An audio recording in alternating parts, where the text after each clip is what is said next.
दुसरी बातमी सुद्धा पुण्यातून आहे। मुंढवा जमीन गैरव्यवहार प्रकरणासंदर्भातले ताजे अपडेट्स आहेत ते म्हणजे दिग्विजय पाटील यांच्यावरील आरोप निश्चित करण्यात आलेत।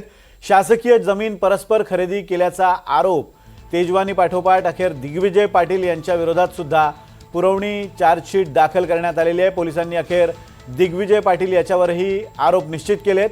शासकीय जमीन परस्पर खरेदीचा प्रमुख आरोप या चार्जशीटमध्ये लावण्यात आलाय। पहिल्या दिवशी चार्जशीटमध्ये नव्हते, मात्र दिग्विजय पाटलांचं नाव त्यानंतर चार्जशीटमध्ये दाखल करण्यात आले। अखेर तपासांती पुरवणी आरोपपत्रात दिग्विजय पाटील यालाही क्रमांक 2 चा आरोपी बनवण्यात आलाय। अमेडिया कंपनीचे भागधारक हे दिग्विजय पाटील आहेत आणि आता त्यांना क्रमांक 2 चा आरोपी बनवण्यात आलाय।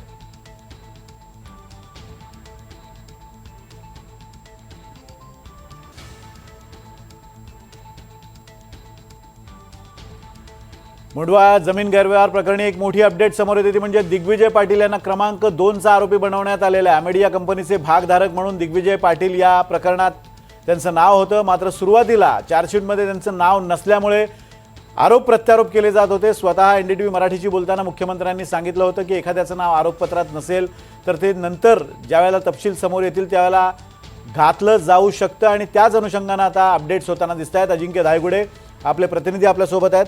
अजिंक्य, पुरवणी आरोपपत्र सादर करण्यात आलेलं आहे आणि या आरोपपत्रात दिग्विजय पाटीलवर सुद्धा आरोप निश्चिती करण्यात आली आहे। निश्चितच खरं तर ही मोठी घडामोड म्हणावी लागेल। मुंढवा जमीन गैरव्यवहार प्रकरणात यापूर्वी ज्यावेळी आरोपपत्र दाखल करण्यात आलं होतं तेव्हा फक्त शीतल तेजवानीला आरोप सिद्ध झाले आणि आरोप करण्यात आले होते।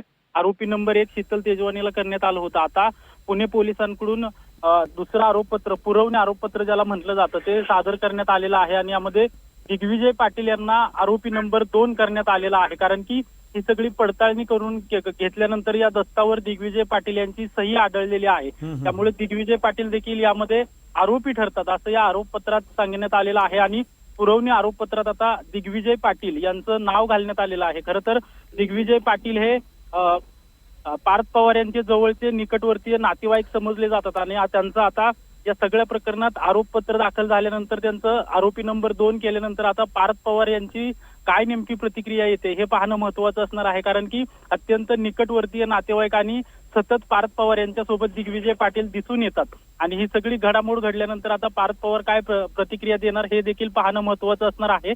आणि जे चार्जशीट, पुरवणी चार्जशीट जे दाखल केलेलं आहे त्यात आरोपी नंबर 2 आता दिग्विजय पाटील यांना केल्यानंतर दिग्विजय पाटील यांच्यावर पुणे पोलीस काय कारवाई करणार हे देखील पाहणं महत्त्वाचं असणार आहे। धन्यवाद अजिंक्य दिलेल्या अपडेट्स बद्दल। आणि अमेडिया कंपनीला एका पाठोपाठ एक 2 दणके बसलेले आहेत। 2च दिवसांपूर्वी 21 कोटींची स्टॅम्प ड्युटी भरण्याचे आदेश देण्यात आले होते आणि आता दिग्विजय पाटील यांना सह आरोपी करण्यात आले, क्रमांक 2 चा आरोपी करण्यात आले। त्यामुळे अमेडिया कंपनीच्या अडचणी वाढताना दिसत आहेत।